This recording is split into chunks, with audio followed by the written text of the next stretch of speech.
साहेब चेंबूरमध्ये येत आहेत आणि एक मोठी सभा करणार आहेत, काय सांगणार हिंदीमध्ये? 29 मार्च 2023 शाम को 5 बजे चेंबूर के फाइन आर्ट्स हॉल में आदरणीय राष्ट्रीय अध्यक्ष राष्ट्रवादी कांग्रेस पार्टी के माननीय श्री शरद पवार साहब का आगमन होने वाला है। इस कार्यक्रम में राष्ट्रवादी कांग्रेस पार्टी के सभी पदाधिकारी कार्यकर्ताओं से और विशेषतः युवाओं से संवाद करने के लिए पवार साहब आ रहे हैं। निश्चित रूप से सभी पदाधिकारी कार्यकर्ताओं में एक खुशी का माहौल है, एक जल्लोष भरा माहौल है। लगभग 2.5 से 3 साल के बाद में पवार साहब अपनी राजकीय भूमिका जो मुंबई के नागरिकों को, मुंबई के कार्यकर्ता पदाधिकारियों को अपेक्षित है,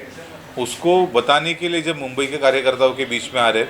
तो पवार साहब क्या बोलेंगे, पवार साहब हमको कौन सी दिशा देंगे। पवार साहब ने जिस प्रकार से पूरे देश में, राज्य में राजनीति का माहौल एक अलग सा बना के रखा है और पवार साहब हमेशा देश को दिशा देने का काम करते, इसलिए एक क्यूरोसिटी है, लोगों में एक भावना है, आकर्षण का माहौल है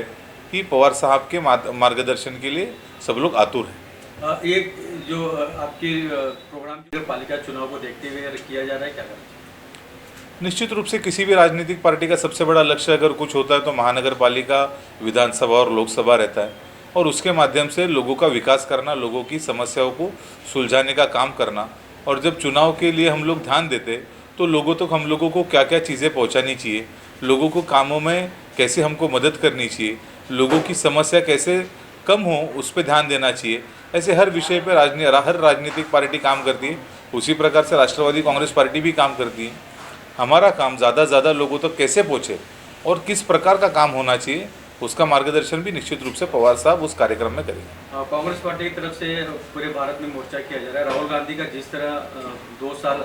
निलंबित किया गया सांसद का, इसमें क्या आपकी प्रतिक्रिया? राष्ट्रवादी कांग्रेस पार्टी इस चीज़ का कड़े शब्दों से निषेध करती है।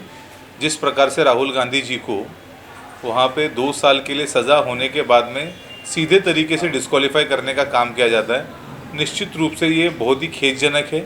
और इसका पूरे देश में निषेध होना चाहिए। ये कॉन्स्टिट्यूशनली और डेमोक्रेसी के लिए, लोकशाही के लिए बहुत ही बुरी बात है, ख़तरनाक चीज़ है कि अगर अपने विरोधी का किसी का ऐसा कुछ हो रहा होगा तो निश्चित उसको सीधे तरीके से डिस्क्वालीफाई कर देना और संसद भवन जो सबसे बड़ा मंदिर माना जाता है लोकशाही का, उस मंदिर में चुने हुए सभासद का सदस्यत्व रद्द करके उसकी बात को, आवाज़ को बंद करने कहीं ना कहीं काम करना, ये निश्चित रूप से विरोध करने वाला चीज़ है। अगर आप देख रहे होंगे कि पिछले समय जब गोधरा जैसे हत्याकांड हुए थे, निश्चित रूप से मोदी जी उस समय विधायक थे, आरोप उन पे भी लगे थे, कुछ केसेस उन पे भी चले थे, उनका सदस्यत्व कहीं रद्द नहीं हुआ था। केवल मोदी नाम के किसी गृहस्थ के बारे में राहुल जी से कोई टिप्पणी हो जाती है और उसके ऊपर अगर कोर्ट में कहीं पे एक्शन होती है तो उसके बाद के भी कई सारे कोर्ट से, हाई कोर्ट है, सुप्रीम कोर्ट है, जहाँ पे शायद उनको न्याय मिल सकता है। कोर्ट दे न दे वो एक अलग चीज़ है, लेकिन उसके पहले सीधे तरीके से सदस्यत्व रद्द कर देना और उनकी बात को रोकने का काम करना, ये बहुत ही ज़्यादा घातक है लोकशाही के लिए और इसका हम कड़े शब्दों में निषेध करते, निंदा व्यक्त करते हैं। एक और सवाल है, आखिरी सवाल है। शरद पवार जी के साथ दिल्ली में सभी विरोधी पार्टी जो है मीटिंग की थी और मोदी को पत्र लिखा है, क्या करना चाहिए?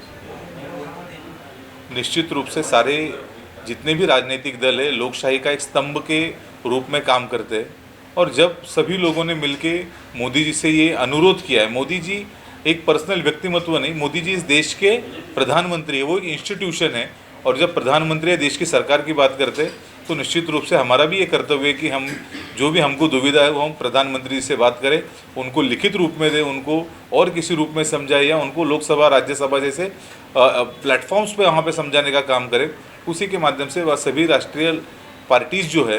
राष्ट्रीय रहेगी, राज्य स्तरीय पार्टी रहेगी, उनके माध्यम से लेटर देके वहाँ पे कहीं ना कहीं अपना निषेध व्यक्त करने का और राहुल जी का निलंबन पीछे लिया जाए, ऐसी विनती करने का हम लोगों ने काम किया।